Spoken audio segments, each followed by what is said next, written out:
விஜயுமே புரிஞ்சுக்கிறாரு. காவேரியோட மனசுல நம்ம சைன் வாங்கின விஷயம் ரொம்பவே பாதிச்சிருச்சு போல இருக்கு. அதனால தான் நம்மகிட்ட ரொம்ப கோவப்படுறான்னு சொல்லி, அவங்களுமே இந்த பக்கம் காவேரியை கொஞ்சம் டீஸ் பண்றதுக்காக அப்படியே ஃப்ரீயா விட்டுறாரு. ஆனா இங்க காவேரியோட மனசுக்குள்ள பயங்கரமா கவலை வர ஆரம்பிக்குது. சொல்லப்போனா விஜய் நம்மளை விட்டு பிரிய போறாரு அப்படிங்கிறத அவருமே வந்து ஏத்துக்கிட்டாரு. சொல்லப்போனா நான் என்ன கொடுத்தது கூட அவர் மறந்துட்டாரு அப்படின்னு சொல்லிட்டு ரொம்பவே வருத்தப்பட்டு இருக்காங்க. இந்த மாதிரி இன்னுமே காவேரியை வருத்தப்படுத்துற மாதிரி இங்க ராகினியுமே வீட்டுல பயங்கரமா பிரச்சனை பண்ணிட்டு இருக்காங்க. இந்த மாதிரி விஜயும் காவேரியும் போயிட்டு இருக்கும்போது கூட அவங்கள இந்த மாதிரி வர வைக்கிறதுக்காக இங்க வெண்ணிலாக்கு ஃபிக்ஸ் வந்துருச்சு அப்படின்னு சொல்லி ஒரு பொய்யை சொல்லி வர வச்சிருப்பாங்க. ஆனா அப்ப விஜய் அதை பெருசா கண்டுக்க மாட்டாரு. பட் ஆனா இருந்தாலும் காவேரிக்கு இங்க ரொம்பவே வந்து கஷ்டமா இருக்கு. ஒவ்வொரு நாளும் நானும் விஜயும் பேசிக்கிறது பாத்துக்கிறது எல்லாமே குறைஞ்சிக்கிட்டே வருது. கூடிய சீக்கிரத்துல நான் விஜயோட லைஃபை விட்டு போக போறேன்னு சொல்லி ரொம்பவே வருத்தப்பட்டு இருக்காங்க. உண்மை சொல்ல போனா இங்க காவேரிக்கு விஜய் விட்டுட்டு போக விருப்பமே கிடையாது. ஆனா விஜய் தான் இங்க காவேரியை தான் லைஃபை விட்டு துரத்த நினைக்கிறாருன்னு சொல்லி அவங்கள தப்பா நினைச்சுக்கிட்டு இருக்காங்க. இங்க அதுக்கேற்ற மாதிரி இன்னொரு பக்கம் இங்க வெண்ணிலாவுக்குமே பயங்கரமா ரியாக்ட் ஆக ஆரம்பிக்குது. அவங்களுமே விஜயை யார் இது, எதுக்காக நமக்கு எல்லாத்தையும் செய்யறாங்க அப்படின்னு சொல்லி கொஞ்சம் கொஞ்சமா விஜய் பத்தி யோசிக்க ஆரம்பிக்கிறாங்க. அப்பதான் அவங்களுக்குமே கொஞ்சம் கொஞ்சமா விஜய் கிட்ட ஒரு பாண்டிங்க உருவாக ஆரம்பிக்குது. அதே நேரம் அவங்களுக்கு ஏதாவது ஒரு பிரச்சனை அப்படின்னா இங்க விஜய் வந்து நிக்கிறத பார்த்துட்டு ரொம்பவே அவங்களுமே சென்சிட்டிவா ரியாக்ட் பண்ண ஆரம்பிக்கிறாங்க. அதே நேரம் ராகினி இருந்துகிட்டு இந்த பக்கம் காவேரி இனிமேல் வந்து ஒரு கேட் டேக்கர் மாதிரி பாத்துக்குவாங்க அப்படின்னு சொல்லி இந்த பக்கம் வெண்ணிலாக்காக ஓகே பண்ணியிருப்பாங்க. அதனால காவேரியுமே வெண்ணிலாக்கு தேவையான விஷயங்கள் எல்லாத்தையுமே அவங்க பக்கத்துல இருந்து கொஞ்சம் கொஞ்சமா பார்த்துட்டு இருக்காங்க. ஆனா இங்க வெண்ணிலா வந்து காவேரியை அந்த அளவுக்கு கவனிக்கிற மாதிரி தெரியல. ஆனா விஜய் வந்து போகும்போதும் அவர் பேசுற வார்த்தைகள், அவர் பண்ற ரியாக்ஷன்ஸ் எல்லாத்தையுமே இந்த பக்கம் வெண்ணிலா ரொம்பவே கூர்ந்து கவனிக்கிறாங்க அப்படிங்கிற விஷயத்த இங்க காவேரியுமே கவனிக்கிறாங்க. அதே நேரம் இன்னொரு பக்கம் இங்க வெண்ணிலாவுக்குமே தான் மனசுக்குள்ள இருக்கிற விஷயங்கள் எல்லாத்தையுமே இங்க வெளிப்படையா பேசணும், ஏதோ ஒண்ணு அவருக்கும் எனக்கு ஏதோ ஒரு கனெக்டிங் இருக்கு அப்படிங்கிற விஷயத்த அவங்களும் மனசளவு உணர்றாங்க. பட் இருந்தாலும் அதை ரியாக்ட் பண்ண மாட்டேன்றாங்க. அதே டைம் காவேரியுமே இந்த பக்கம் வெண்ணிலாவை ரொம்பவே பார்த்துக்கிட்டு அவங்களுமே ஃபீல் பண்ண ஆரம்பிக்கிறாங்க.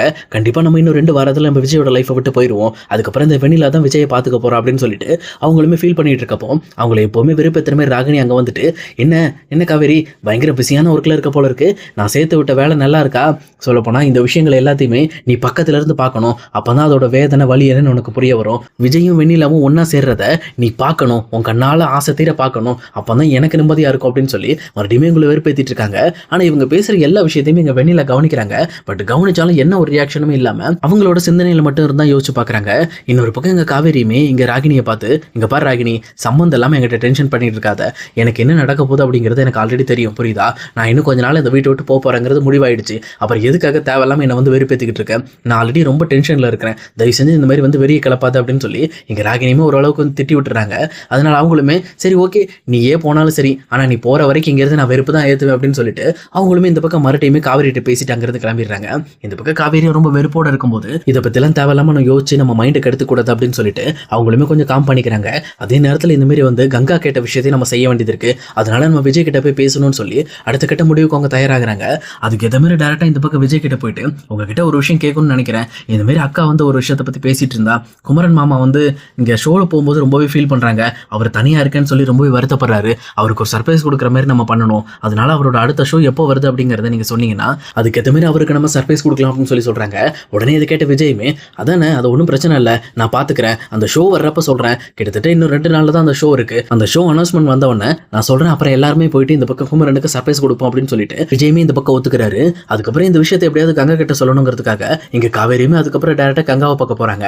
அங்க போயிட்டு இங்க பாருக்கா, இதுக்கு மேல எந்த பிரச்சனையும் இல்லை, இன்னும் 2 நாள்ல தான் ஷோ இருக்கா போல இருக்கு, அந்த ஷோ வர்ற டைம்ல கண்டிப்பா இந்த மாதிரி விஜய் என்கிட்ட சொல்லுவாரு, அப்ப நான் சொல்றேன் நம்ம எல்லாம் ரெடி ஆயிடலாம், அதுக்கப்புறம் போயிட்டு நம்ம குமரன் மாமாக்கு போயிட்டு நம்ம பயங்கரமா சர்ப்ரைஸ் கொடுப்போம் அப்படின்னு சொல்லிட்டு இவங்க ஒரு பக்கம் தயாராயிட்டு இருக்காங்க. அதே நேரம் வீட்டுல இருக்கிற வெண்ணிலாவுக்குமே மறுபடியும் ஃபிக்ஸ் வர ஆரம்பிக்குது. அவங்களுமே பயங்கரமா திணற ஆரம்பிக்கிறாங்க.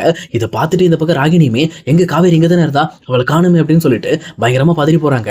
அதே நேரத்துல இப்ப யாரையாவது போய் கூப்பிடணுமே, என்ன பண்றதுன்னு தெரியலையே, இவளை வச்சுதான் நிறைய ஆட்டம் ஆட வேண்டியது இருக்கு, இவளுக்கு எதுவும் ஆயிடுச்சுன்னா எனக்கு தான் பிரச்சனை அப்படின்னு சொல்லிட்டு உடனே விஜயோட ரூமுக்கு போறாங்க. அங்க போயிட்டு இந்த பக்கம் வந்து வெண்ணிலாக்கு ஃபிக்ஸ் வந்துருச்சு, கொஞ்சம் சீக்கிரம் கீழே வாங்க அப்படின்னு சொல்லி விஜயும் கூட்டிட்டு வந்துடுறாங்க. வந்துட்டு அவங்களுக்கு அப்போ எப்பவும் போல இங்க விஜயுமே ஃபர்ஸ்ட் எய்ட் பண்ற மாதிரி அந்த ட்ரிப்ஸ் எல்லாம் இறக்கி விட்டு அவங்களை கொஞ்சம் காம் பண்றாங்க. அப்ப ராகினியுமே கொஞ்சம் பார்த்துட்டு தோற இந்த பக்கம் வந்து வெண்ணிலாவை பார்த்துட்டு இருக்காங்க. அப்ப காவேரியும் அந்த விஷயத்தை கேள்விப்பட்டு ரொம்பவே வேக வேகமா இந்த பக்கம் வெண்ணிலாவை பார்க்க வந்துடுறாங்க.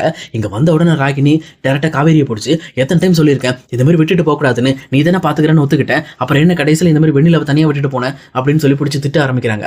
அதே நேரத்தில் விஜயுமே இங்க பாரு ராகினி, தேவையில்லாம காவேரியை பேசுற அவளை வச்சுக்காத, இதுக்கு அவளுக்கு எந்த சம்பந்தமும் கிடையாது, அவ என்கிட்ட சொல்லிட்டு தான் இந்த மாதிரி கங்கா வீட்டுக்கு போனா, நீ ஓவர் அட்வான்டேஜ் எடுத்துக்கிட்டு காவேரிட்ட இந்த மாதிரி பேசாத அப்படின்னு சொல்லி சொல்றாங்க. ஆனா என்னதான் விஜய் சப்போர்ட் பண்ணாலும் இன்னொரு பக்கம் காவேரியுமே ரொம்பவே கஷ்டமாயிடுறாங்க.